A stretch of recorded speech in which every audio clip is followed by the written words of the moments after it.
हर दृष्टि से हरियाणा और राजस्थान, हमारा राजस्थान, औद्योगिक क्षेत्र में आगे राजस्थान, पर्यटन के क्षेत्र में राजस्थान, मंडल के क्षेत्र में राजस्थान,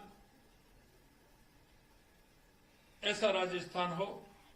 इस समिट के द्वारा निश्चित रूप से हमारा राजस्थान अग्रणी श्रेणी में खड़ा होगा। मैं आप सभी को बहुत बहुत धन्यवाद भी देता हूं और आपको न्योता भी देता हूं कि आप भी आइए और राजस्थान की उस सुगंधित माटी की सुगंध को और बढ़ाइए।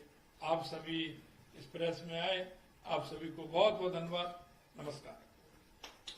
सर, जिस तरह से आपने भरोसा दिया है निवेशकों को कि आइए निवेश करिए, ईज ऑफ डूइंग बिजनेस होगी, फाइल बहुत जल्दी क्लियर होगी, तो सर ऐसा कोई पर्टिकुलर सेक्टर है जहां पे आप टारगेट कर रहे हैं कि वहां पे जो है निवेश ज्यादा आके इंसेंटिव जो निवेशक चाहते हैं उनको मिल सकते हैं? इसके अलावा सर, जिस तरह से हम अभी सुन रहे हैं हाल के दिनों में चर्चा में कि फॉक्सकॉन भारत के अंदर निवेश करना चाहता है बड़ा ग्लोबल, तो वहां पे बाकी सब राज्यों में होड़ मची हुई, आंध्र प्रदेश, तेलंगाना, कर्नाटक, तमिलनाडु सब अलग अलग कह रहे हैं कि आप हमारे राज्य में आइए, हम आपको इतनी जमीन एकड़ फ्री देंगे, लेकिन उसमें राजस्थान का हम नाम नहीं सुनते हैं। तो क्या आप भरोसा देंगे कि ये पहली राइजिंग समिट नहीं, अगली जो होगी तो फॉक्सकॉन जैसी कंपनियों भी राजस्थान में आके निवेश करेगी?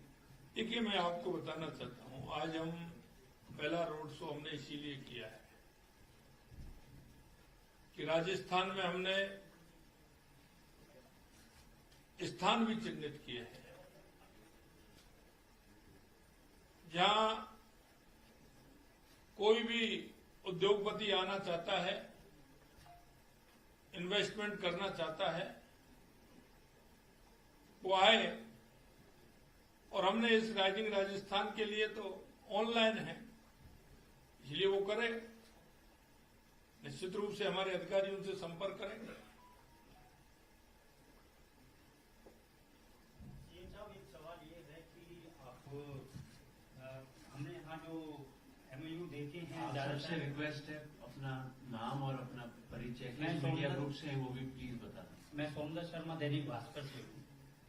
मेरा यही सवाल था, मैं देख रहा था कि एमओयू जो साइन हुए हैं ज्यादातर वो अपने इंडिया की ही कंपनियां हैं, तो इंटरनेशनल कंपनियों पर आप कितना ध्यान दे रहे हैं? क्योंकि आप बोल रहे हैं कि हम ग्लोबल समिट भी करेंगे, ग्लोबल रोड शो भी करेंगे, तो इसको लेके आपकी क्या तैयारी है?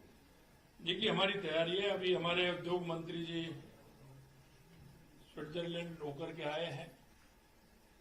आने वाले समय में भी हम कई जगह जाने वाले हैं। निश्चित रूप से जो हमारे इस तरह के इन्वेस्ट आएंगे उनको भी हम राजस्थान में आमंत्रित कर रहे हैं। सर, मेरा सवाल है आपसे। एक एक करके पूछिए। मैडम को पहले पूछने दीजिए, उसके बाद। सर नमस्कार, मेरा नाम यशस्वी है, मैं रेडियो मिर्ची से हूँ। सर, किस तरीके की सिक्योरिटीज आप ग्लोबल इन्वेस्टर्स को प्रोवाइड करेंगे ताकि वो और भी इन्वेस्टर्स को लेकर के आए और हमारा राजस्थान प्रसिद्ध हो? क्योंकि मैं खुद उदयपुर राजस्थान से हूँ, तो मेरा सौभाग्य है कि मैं आपसे बात कर रही हूँ, तो ये मैं जानना चाहूंगी।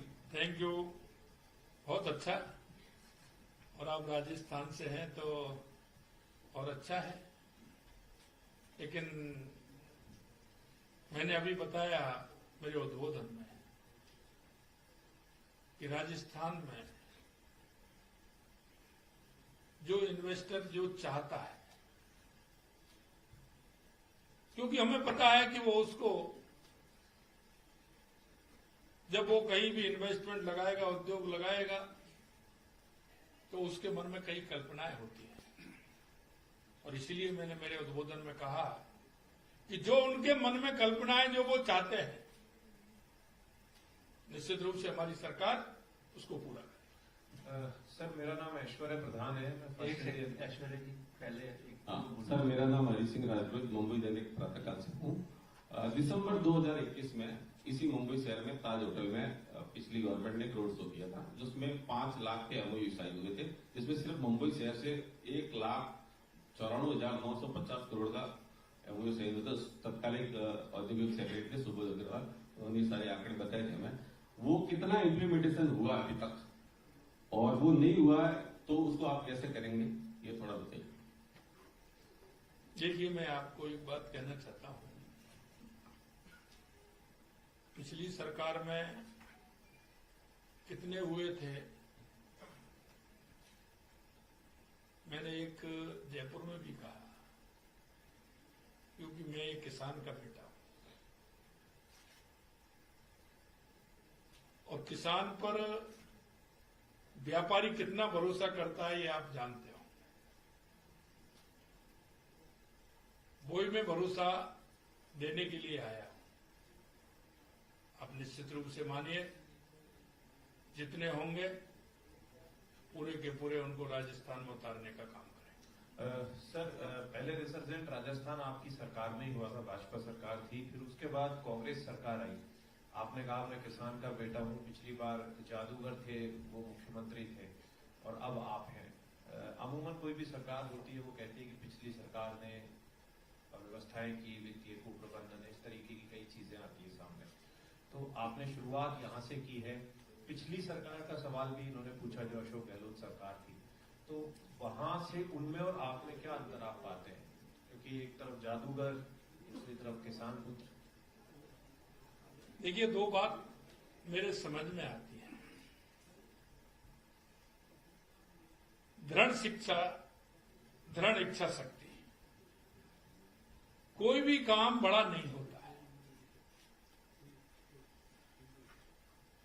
उसको पूरा करने में आपकी इच्छा शक्ति कितनी मजबूत है ये इस पर निर्भर करता है। ईमानदारी उसमें कितनी है इसमें निर्भर करता है। इसलिए मैं कह सकता हूं कि जितने भी निवेश आएंगे उसको पूरा उतारने का काम करेंगे, क्योंकि व्यक्ति की दृढ़ इच्छा शक्ति अगर मजबूत होती है, सरकार की दृढ़ इच्छा शक्ति मजबूत होती है, तो काम होता है।